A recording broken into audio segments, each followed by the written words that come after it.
हमारे माननीय प्रधानमंत्री जी की जान बच गई पंजाब में। क्या होता जब भीड़ उन पर आक्रमण कर देती? सुरक्षा व्यवस्था तो उनके साथ थी नहीं, क्योंकि पंजाब राज्य उनका अनिष्ट कराना चाहता था।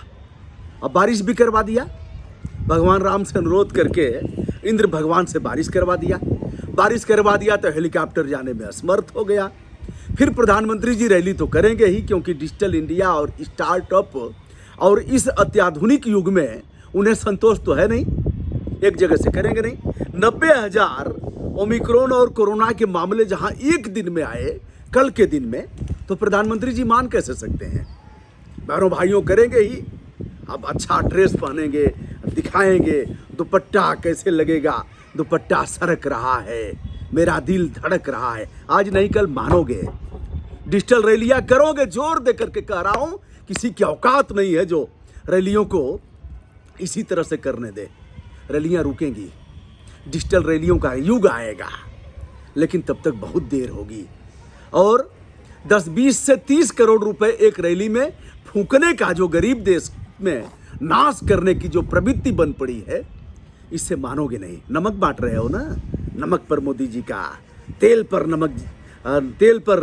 मोदी जी का फोटो है, झोला जा रहा है घरों में, उस पर मोदी जी का फोटो है। क्या चाह रहे हो? एक अगर पानी फ्री दे रहा है, बिजली 300 यूनिट फ्री दे रहा है, तो कहते हो कि फोकट का। तुम क्या कर रहे हो? रोटी दे करके लोगों को इस तरह से, भैया मैं तो नहीं लिया हूं, और बड़े बड़े लोग लेते हैं, आज राशन लोग लेते हैं, बेचते हैं, पता नहीं कौन सी प्रवृत्ति है। नमक भी ले रहे हैं, तेल भी ले रहे हैं, करोड़पति लोग लाइन लगा करके ले रहे हैं, क्योंकि यह जो योजना का सूत्रपात हुआ है, इसी में बैठ करके ऐसी योजनाओं को ऐसे बनाया गया है कि लोगों को लापरवाह कर दिया जाए, लाचार कर दिया जाए। सीबी पांडे साहब ने एक वीडियो के दौरान उन्होंने हिटलर की बात बताई थी। हिटलर एक मुर्गा लेकर के बैठता है और बारी बारी सबके पंख नोचता है। मैं रैली के बारे में बताऊंगा, कुछ और भी बताऊंगा, जिस पर आपको विचार करना होगा।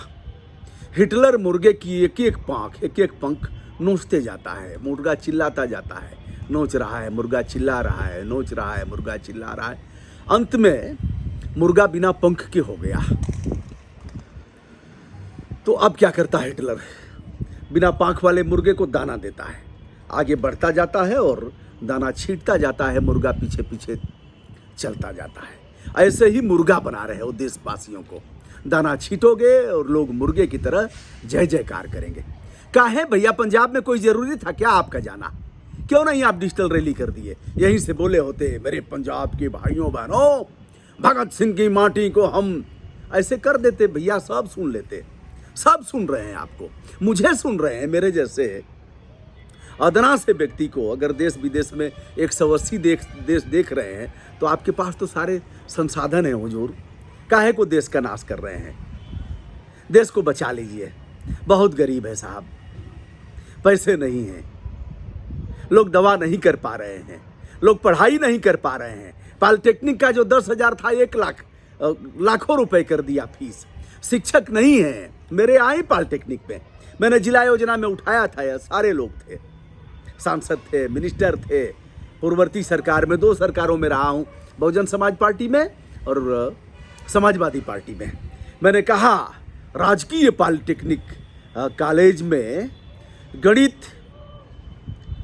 अंग्रेजी और साइंस के टीचर नहीं है साहब, और सब हैं। किसके नहीं है? मैथ के नहीं है, साइंस के नहीं है, और इंग्लिश के नहीं है, और सब हैं। पॉलिटेक्निक में अंग्रेजी, साइंस और मैथ का ना हो और सारे टीचर हों, तो वो इंजीनियर बनेगा कैसे? साहब टीचर नहीं दे पाए, हॉस्पिटल में डॉक्टर नहीं दे पाए, लेकिन देश का नाश करेंगे और हेलीकॉप्टर और वायुयान से फूल बरसाएंगे। यह अमृतसर, दिल्ली अमृतसर कटरा हाईवे और उपग्रह केंद्र का शिलान्यास करना था हुजूर को। हुजूर एक ही जगह से कर देते, क्या दिक्कत थी? सब आपका समाचार पत्र और सब गुणगान गाएंगे, सब तो उसी पर न हो रहा है, सब उसी पर होना है। वह गुणगान गाएंगे, गुणगान गाते, हम लोग भी अच्छा अच्छा कहते कि इतने ठीक है, जो अच्छा हुआ है। चूक बनारस में चूक हुई थी, जब डीजल बनारस डीजल रेल कारखाना में आपका निवास था हुजूर। समाचार पत्रों की कटिंग मैं दे दूंगा, जो तमाम लोग आएंगे उनको बता दूंगा। चूक हुई थी, स्विच में करंट आ रहा था और साफ सफाई नहीं थी। चलिए, एक वीडियो मैंने दिखाया था जब काशी हिंदू विश्वविद्यालय की तरफ से हुजूर गुजर रहे थे तो सांड आ गया रास्ते में।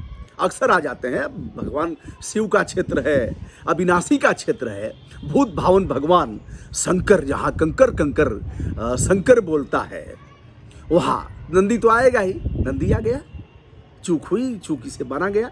अब चलिए, एक यह है कि ऐसी स्थितियों में लोग आकस्मिक व्यवस्था करते हैं, राज्य सरकार का दायित्व है। जिसने नहीं किया इसकी जांच होनी चाहिए। राज्य सरकार का दायित्व है कि अतिरिक्त मार्ग यदि जैसे शादी विवाह होता है तो लोग, अगर मौसम खराब होता है, जैसे इस समय मौसम खराब है, तो वाटर प्रूफ टेंट भी लगाते हैं लोग। अन्य व्यवस्था करते हैं कि अगर मौसम खराब हो गया तो यहाँ चूल्हा रहेगा, यहाँ भोजन बनेगा, यहाँ लोग खाएंगे, यहाँ लोग रहेंगे। ऐसे होता रहता है। मौसम खराब हुआ, उधर चन्नी साहब, चरणजीत सिंह चन्नी ने घाव पर और भी नमक छिड़कने का काम किया। यह कहा कि वहाँ तो कुर्सियाँ खाली थीं, रैली करनी ही नहीं थी, इसलिए ऐसा। कुछ टिकैत साहब का भी ऐसे ही है। देश उनका सुनेगा, उनका लड़ेगा, अपना खा पी करके और लड़ाई करेगा। 3-4 महीने कोई चौकीदार हो जाएगा, कोई भैया जी के लिए लड़ेगा, कोई बहन जी के लिए लड़ेगा, कोई प्रियंका दीदी के लिए लड़ेगा, और न रोजगार कोई मुद्दा रह जाएगा, और न ही चिकित्सा और स्वास्थ्य कोई मुद्दा रह जाएगा। चलेगा ऐसी लड़ाई। हुजूर, कल तो रैली रोकोगे, कल औकात नहीं है कि आप रैली कर पाओगे। जोर दे करके, सीना ठोक करके कह रहा हूं, ऐसी स्थितियां रही। बाबा लोगों की औकात नहीं थी जो रैली कर दें, मतलब प्रवचन कर दें। सारे बाबाओं के बुरिया बिस्तर बंद हो गए थे कोरोना संक्रमण के काल में। आपकी भी औकात नहीं थी। आप भी आते थे और कहते थे, बहनों भाइयों, आज रात 9 बजे से, आज रात 12 बजे से, यही नहीं कहते थे तो देश सुनता था। हे हुजूर, रैली बंद कर दीजिए, देश के हित में है। देश बहुत गरीब है। आप गरीब रहे होंगे, कभी चाय बेचे होंगे, आपको वह एहसास रहा होगा, लेकिन आप उसको भूल गए हैं। आज बड़ी गरीबी है जनाब। इस ठंड में भी रात को ठिठुरते हुए लोग मिलेंगे और भोजन के अभाव में आज भी जाने जा रही हैं, इसमें कोई दो राय नहीं है। पंजाब की घटना ने एक बार फिर से अपील किया है, भीतर तक हलचल मचाया है कि आपसे अनुरोध ज्ञापित कर दें। यद्यपि हमारी आवाज़, हमारे कहने का लहजा कुछ कड़ा हो सकता है, लेकिन भीतर से कह रहा हूं, कहीं कोई बनावट नहीं है। आज नहीं कल यह काम होगा ही। तमाम दोस्तों, जब मुख्तार अंसारी, ब्रिजेश सिंह, त्रिभुवन और इन लोगों की जब पेशी होती थी, आप कहोगे ना, सबका ठोक करके किया हूं, चाहे मुख्तार हो, ब्रिजेश हो, त्रिभुवन हो, जीवा और कौन कौन जब गाजीपुर आते थे, बनारस, तो हम लोग 3 लोग बैठते थे, कहते थे कि ऑनलाइन कॉन्फ्रेंसिंग के जरिए पेशी कराओ या जज साहब जेल में जाओ। जज साहब जेल में जाकर के सुनवाई करो। तुम्हें किसने अधिकार दिया कि सारे वादकारियों के मुकदमे, आप RTI लगा करके पूछ लेना, जिस दिन इनकी पेशी हुई है, एक भी मुकदमे पर सुनवाई नहीं हो पाई है। सारे मुकदमों पर तारीख लगी है, बात मानी गई। गवर्नर का पत्र मेरे पास है, सुप्रीम कोर्ट को लिखा कि इनकी पेशी, जो भी अपराधी है और ऐसे तत्व हैं जिनकी सुरक्षा में पुलिस लगाई जा रही है, इनकी कॉन्फ्रेंसिंग के जरिए पेशी कराओ। आज पेशी शुरू हो गई है। बहुत मामले माने गए हैं, 1-2 मामले नहीं माने गए हैं। यह भी मामला माना जाएगा। हमारे बाद ही जो राइट टू रिजेक्ट का मामला आया, हमारे बाद सुप्रीम कोर्ट ने किया है। अब आप कहोगे कैसे? हमारे बाद सुप्रीम कोर्ट ने इस मामले को किया है। जब मैंने पहल किया, 2009 के लोकसभा चुनाव में पहला व्यक्ति था जिसने राइट टू रिजेक्ट किया था। अपने जिले में 2-4-5 रहे होंगे, जो भी रहे होंगे, प्रदेश में 10-5 रहे होंगे, और जिला पंचायत के चुनाव में हमने राइट टू रिजेक्ट किया था। सुप्रीम कोर्ट ने बरसों बाद उसको किया। 1-2 मामले नहीं है साहब, आज नहीं कल होना ही है।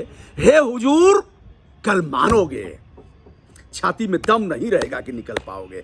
आज ही मान जाओ।